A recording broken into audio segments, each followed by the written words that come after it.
On May 29, 1919, a British astronomer photographed a solar eclipse from a small island off the coast of Africa and, without meaning to, handed the modern world its most dangerous permission slip. His name was Arthur Eddington. The island was Principe in the Gulf of Guinea. The photographs confirmed something Albert Einstein had calculated 4 years earlier, that gravity bends light. It was a genuine triumph of science.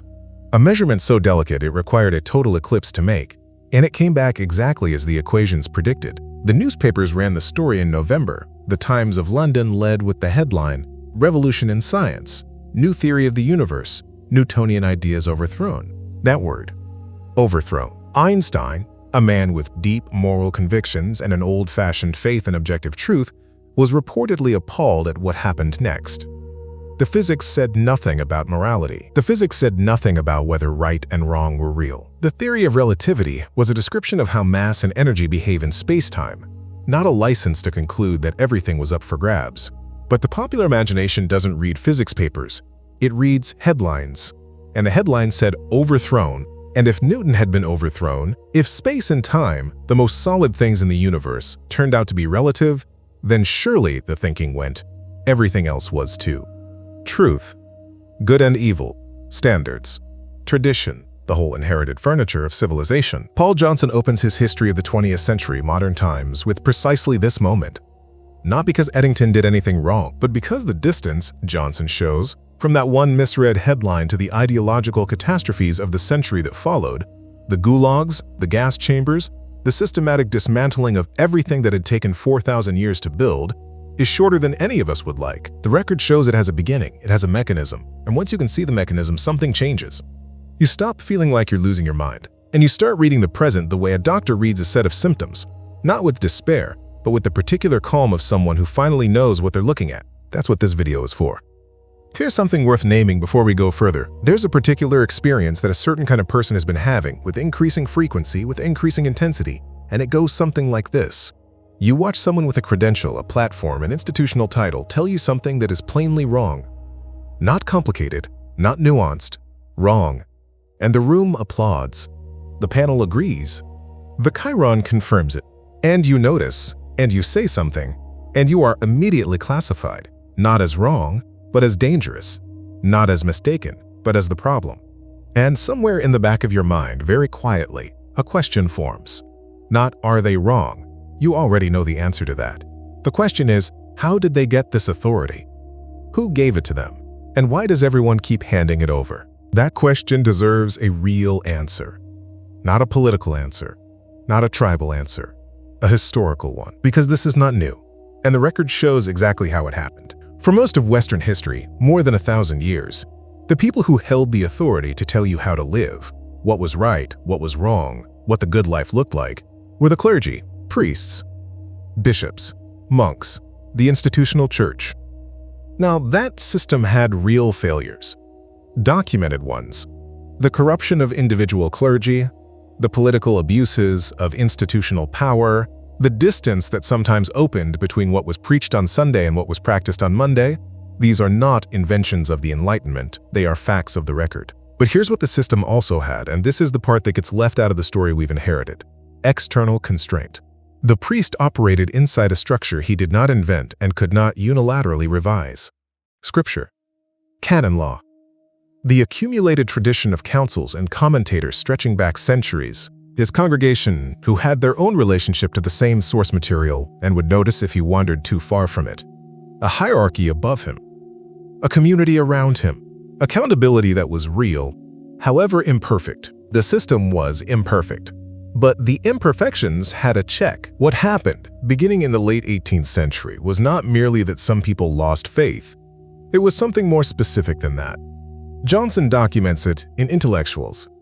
A new class of person emerged, claiming the old social function, the right to prescribe how humanity should live, but grounding that claim in something entirely new. Not revelation, not tradition, not scripture, reason, science, the superior insight of the trained intellect. And they claimed it not for their congregation, or their community, or the institution that ordained them. They claimed it for themselves, individually. This is the transfer Johnson identifies. And it is the beginning of the problem, not because intellect is worthless, but because of what got left behind when the transfer happened. The priest had a system he had to answer to. The intellectual invented a new category of accountability entirely.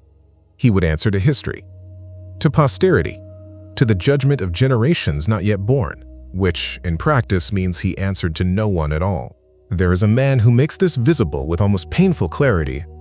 His name is Jean-Jacques Rousseau, and if you want to understand the world you're living in right now, not just the politics, but the underlying architecture of how educated people think about morality and authority, you need to understand Rousseau.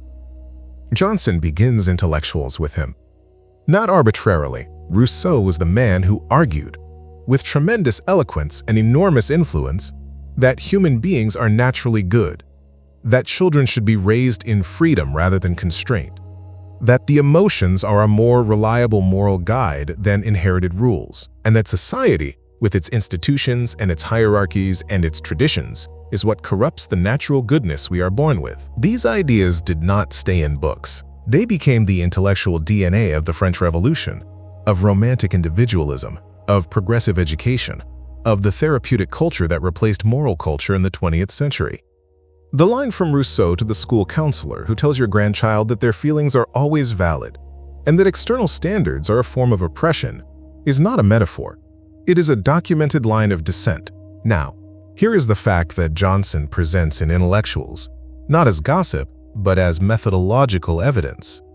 Jean-Jacques Rousseau, the man who wrote the foundational text of how to raise children with love, freedom, and respect for their natural goodness, sent all 5 of his children to the Paris Foundling Hospital. 5 children born to him and a woman named Thérèse Levasseur, deposited at the Hospice des Enfants Trouvé between approximately 1746 and 1752. We know this because Rousseau admits it himself in his autobiography The Confessions, a book he wrote in part to justify himself to posterity. The mortality rate in Paris foundling hospitals at that time ran between 80 and 90% in the first year of life. Rousseau knew this. He chose it anyway. And then he wrote Émile, his treatise on the correct moral education of children. Now, you could respond to this the way most people do when they first hear it, what a hypocrite, and that would be true. But Johnson's point is sharper than that, and it's the point that matters for this video.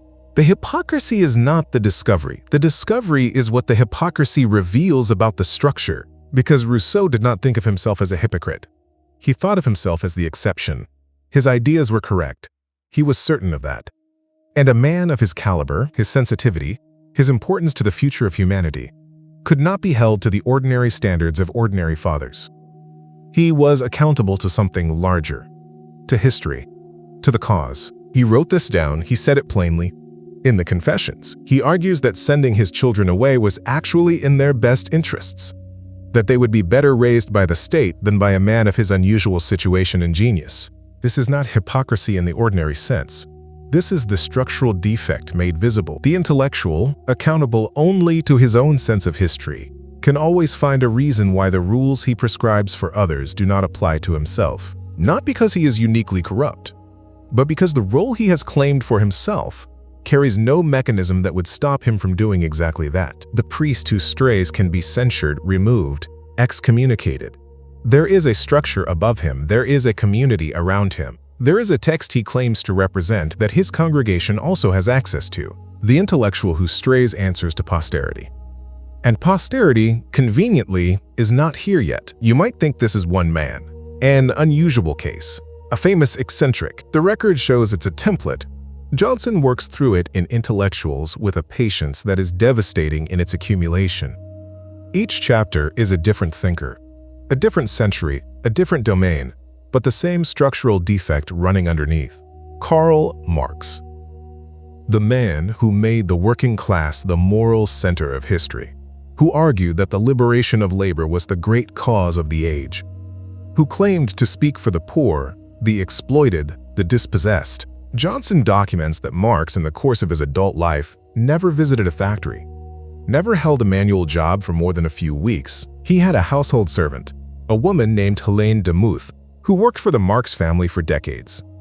Johnson establishes from the record that Marx refused to pay her a wage, that she was effectively an unpaid laborer in the household of the champion of labor, and that the child she bore, almost certainly Marx's, was denied by Marx and quietly handed off to a foster family to prevent scandal. The man who wrote Das Kapital, the foundational text of the movement that would claim to liberate the working class, his working class servant. Unpaid, her child. Denied. When Engels, Marx's collaborator and financial supporter, was dying, he reportedly confessed to Eleanor Marx, Karl's daughter, the truth about the child's parentage. Eleanor, who had idolized her father, was devastated. History. Posterity. The cause. The intellectual answers to all of that.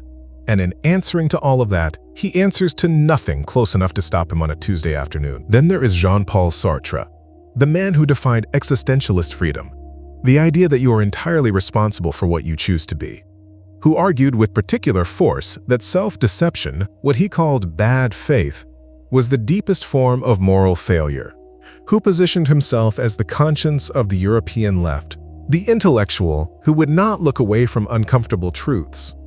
Johnson shows from documents published after Sartre's death that Sartre publicly defended the Soviet labor camps, the gulags, during the period when evidence of mass murder was available to him. He knew, or he could have known, easily, because the evidence was there for anyone willing to look. He chose not to look, and he used his enormous platform to attack those who were looking, dismissing their documentation as anti-communist propaganda. The man who said bad faith was the deepest moral failure. In bad faith. About mass murder? Here's what Johnson's method reveals across all three cases. This is not a list of bad people.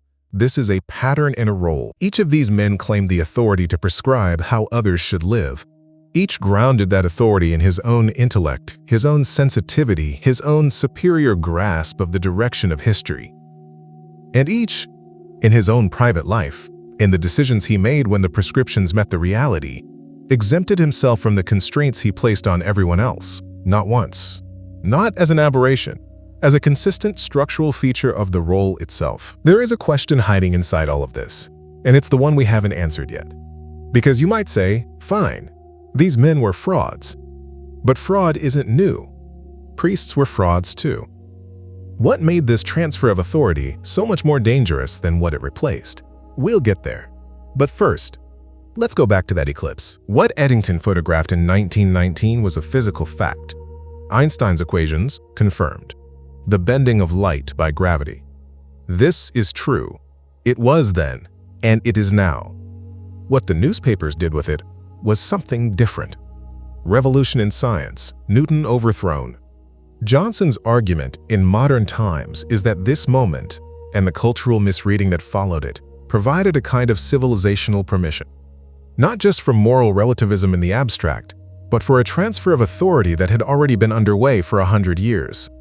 If even physics was overthrown, if even Newton, the bedrock of the rational universe, had been superseded, then tradition, scripture, moral absolutes, inherited standards of any kind, these were not just questionable, they were embarrassing. Relics. The kind of thing a serious, modern, scientifically literate person had long since moved past. The intellectual was ready. He had been building his authority since Rousseau. What the headline gave him was the final permission. The sense that science itself had vindicated the project of overthrowing fixed points. It hadn't. Einstein was appalled. The physics described space-time. It said nothing at all, about whether murder was wrong or honesty was good. But the permission slip had been issued, and a new kind of authority, unelected, unordained, accountable to no one but history, stepped into the vacuum. Now, if you've been following this, you might want to pause for a moment with the framework Johnson built for exactly this kind of confusion. The vocabulary that lets you name what you're looking at without having to reconstruct it from scratch every time. Terms like utopian impulse, secular religion, civilizational ratchet, moral relativism, not as a philosophy, but as a transfer of power. Johnson's books are dense. They reward the reading, but they take time most people don't have. Which is why I put together something called the civilizational vocabulary. 40 terms from Johnson's framework, each defined from the record, each applied in one sentence to something you're watching happen right now. It's a translation guide, not a study guide. If you find yourself knowing what you see, but losing the argument for lack of precise language, this is what closes that gap. The link is in the description and in the pinned comment. Now we can answer the question. The priest had failures. Documented, serious, sometimes catastrophic failures. The record shows them. Johnson does not deny them, and neither should we. But here is what the priest also had, and this is the structural fact the history of the last 2 centuries keeps trying to teach us. He had a system he did not invent and could not unilaterally change. He stood in front of his congregation on Sunday morning, people who had the same Bible he had, who knew the same tradition he claimed to represent, who had watched him on Wednesday and Thursday and Saturday and would watch him again. The community around him was not just his audience, it was part of the accountability structure. The hierarchy above him was not just his employer, it was a check. The text he claimed to interpret was available to anyone who could read. He could be wrong. He could be called wrong. He could be removed. The system was imperfect, but it was a system, external to the individual, not his to revise at will. The intellectual who replaced him, this is what Johnson's entire book builds toward. The intellectual who replaced him claimed the same social function and threw out the structure. He was accountable to reason. But whose reason? His own. He was accountable to science. But which science? Interpreted by whom? Himself. He was accountable to history, to posterity, to the long judgment of the ages, which means he was accountable on a timescale that placed every actual consequence safely out of reach. This is the structural defect. And it is not an accident, it is the architecture of the role. When Rousseau said his genius exempted him from the obligations of fatherhood, when Marx said the cause exempted him from the obligations he named for everyone else, when Sartre said that the anti-communist facts were really propaganda, they were not being uniquely dishonest. They were using the structure exactly as it was built. There is no canon law for intellectuals. There is no congregation that has equal access to the founding texts. There is no tradition above the individual thinker that he has to answer to. There is no moment of final accountability. The intellectual always has more writing to do, more explaining to do, always the possibility that history will vindicate him yet.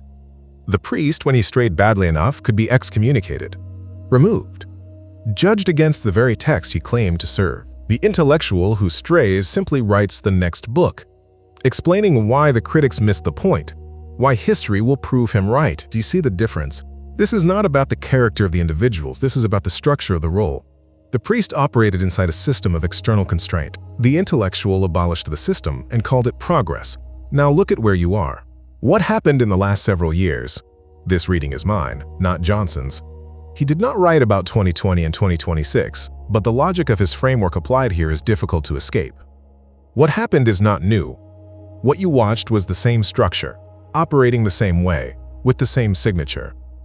A credentialed class claimed the authority to prescribe how you should live, not on the basis of democratic mandate, not on the basis of tradition or scripture or accumulated human experience, on the basis of credential, expertise. The claim that their training gave them access to a kind of truth that ordinary people, however much they had lived, however much they had observed, however much they had read, simply could not access without help. And when the prescriptions didn't work, when the models were wrong, when the predictions failed, when the contradictions became visible, there was no external mechanism to apply, no canon law, no congregation with equal access to the founding texts, no tradition above the individual expert that said, here is where you went wrong, and here is the standard by which we know it.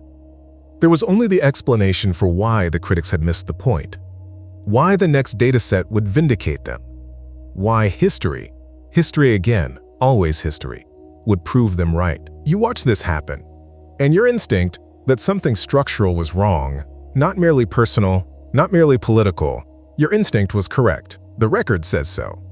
It has been saying so, in case after case, for 250 years. You were not imagining it, you were pattern matching. And the pattern is real. Here is where this leaves us. There is a particular kind of loneliness in understanding a problem more clearly than the people around you seem to. It deserves to be named honestly. Understanding the mechanism doesn't fix the mechanism. The structure Johnson describes is not going away because you can now see it. History, in this respect, is not comforting. But there is a difference, and it is not a small difference, between disorientation and diagnosis. The viewer who began this video feeling like they were losing their mind, that maybe everyone else was seeing something they were missing, that maybe the world had simply moved on and left them behind. That viewer and the viewer who ends it are in different positions. Not because the world has changed, it hasn't, but because the pattern has a name now. It has a history. It has a mechanism, and a person who can name the mechanism is not defenseless. They can see what is coming. They can explain what they see. They can hold the argument with patience instead of fury, because the fury of disorientation has been replaced by something steadier. Johnson spent decades asking what happens to a civilization that hands its moral authority to people who have exempted themselves from the obligations they prescribe for others. The record he assembled is not cheerful, but the act of looking clearly at the record, that, he believed, was itself a form of resistance. The intellectuals bet everything on history vindicating them. They answered to posterity, to the long judgment of the ages. The record shows how that bet has been going. Here is the question that stays with me, and I'll leave it with you. The structure that constrained the priest, tradition, text, community, accountability, was built over centuries.